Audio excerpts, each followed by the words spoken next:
जादुई जंगल की तबाही। जादुई जंगल में सफेद शेर राजा वीर अपनी जादुई शक्तियों से जंगल की रक्षा करता था। जंगल के पेड़ पौधे बोलते थे, झरने गाते थे और आसमान में तारे चमकते थे जो जंगल को सुरक्षित रखते थे। लेकिन काले जादू से प्रभावित काला ने जंगल के जादू पर कब्जा करने की योजना बना रखी थी। काला अपने किले में बैठा हुआ था। आज की रात चंद्र ग्रहण के समय मैं सफेद शेर की शक्तियां छीन लूंगा और इस जंगल का सारा जादू मेरा होगा। उसने बाज को जासूसी करने के लिए सफेद शेर के किले में भेजा। बाज ने सफेद शेर की सबसे कीमती चीज सफेद मोती, जिसे देखकर शेरू बड़ा होता था, चुरा लिया। ये मोती सफेद शेर की सारी जादुई शक्ति का स्रोत था। जब राजा वीर को मोती के गायब होने की खबर मिली तो उसे समझ आ गया कि अब काला उसे चुनौती देने आ रहा है। काल की शक्ति अब बहुत बढ़ चुकी है, पर मैं उसे नहीं छोड़ूंगा। शेरू अभी तैयार नहीं है, लेकिन मुझे यह लड़ाई खुद लड़नी होगी। उस रात जंगल की फिजा में एक अजीब सा सन्नाटा था। काल ने अपने काले जादू से सफेद शेर को घेर लिया। जैसे ही चंद्र ग्रहण पूरा हुआ, काला ने जादू का प्रयोग करके वीर को कमजोर कर दिया। उसने सफेद शेर के सारे जादुई बंधनों को तोड़ दिया और अंत में अपनी शक्तिशाली जादुई तलवार से वार किया। आज इस जंगल का जादू मेरा है और अब से तू और तेरी संतान सिर्फ नाम के शेर रहेंगे। मरने से पहले सफेद शेर ने शेरू के लिए एक जादुई संदेश छोड़ा जो काले बादलों में खो गया। राजा वीर की मौत के बाद जंगल में अंधकार फैल गया। पेड़ मुरझाने लगे, नदियां सूख गई और जानवर डर के साए में जीने लगे। शेरू अब बड़ा हो चुका था, लेकिन उसे पता नहीं था कि उसके पिता की जादुई शक्तियां अब खो चुकी थी। एक दिन उसे हाथी राजा ने बुलाया और सब सच बताया। शेरू, तुम्हारे पिता को काले जादू से मारा गया है।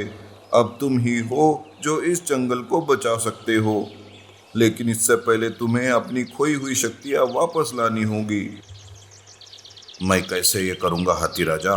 मेरे पास कोई शक्ति नहीं है। तुम्हारे पास एक ही तरीका है, तुम्हें नागिनी साया की मदद लेनी होगी।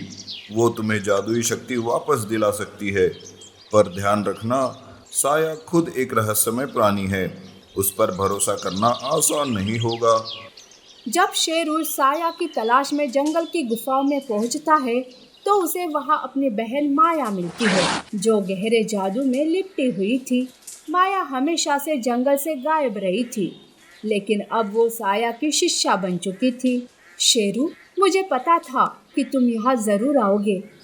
तुम्हें वो शक्तियाँ चाहिए जो काला ने छीन ली है ना? माया, तुम यहाँ क्या कर रही हो? क्या तुम भी काल की तरह बन चुकी हो?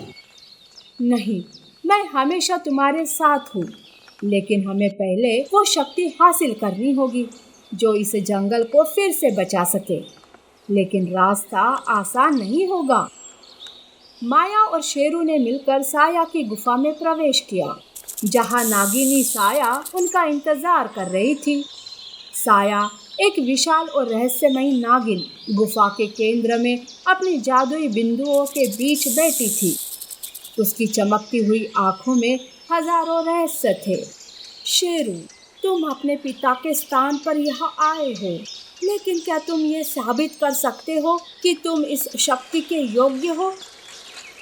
साया ने उसे 3 कठिन परीक्षाओं से गुजरने का आदेश दिया। पहली परीक्षा थी शेरू की इच्छा शक्ति की।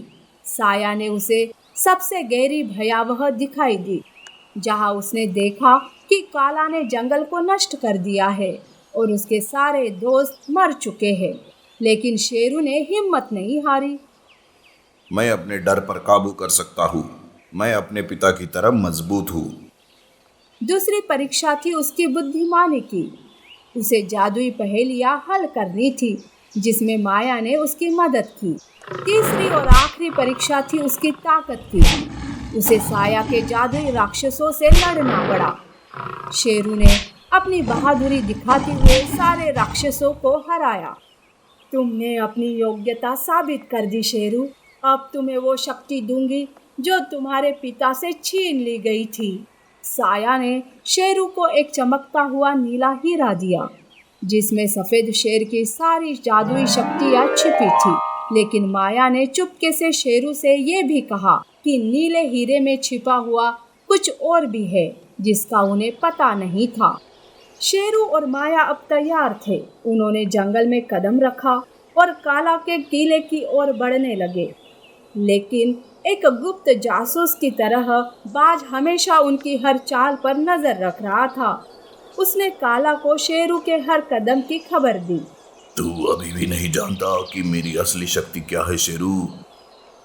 जैसे ही युद्ध शुरू हुआ, माया ने बाज को धोखे से हराया और काला की शक्ति का रहस्य जान लिया। उसे पता चला कि काला का जादू सिर्फ उसकी नहीं बल्कि नागिन साया की शक्ति पर आधारित थी। ये जादू, ये काला की शक्ति नहीं, साया का काला रूप है। हमें साया को भी मारना होगा, हराना होगा उसे। लेकिन साया को हराना आसान नहीं था। उसके जादू से लड़ने के लिए शेरू को अपनी पूरी ताकत जुटानी पड़ी। उसने अपनी बहन माया की मदद से साया को उसके काले जादू से मुक्त किया और काला का अंत किया। आज इस जंगल में फिर से शांति लौटेगी। कोई भी काला जादू इसे फिर से नहीं बांध पाएगा। काला की हार के बाद जंगल में फिर से शांति लौट आई। पेड़ फिर से हरे हो गए, नदियां बहने लगी और जानवर खुश हो गए। लेकिन साया ने शेरू को एक अंतिम रहस्य बताया।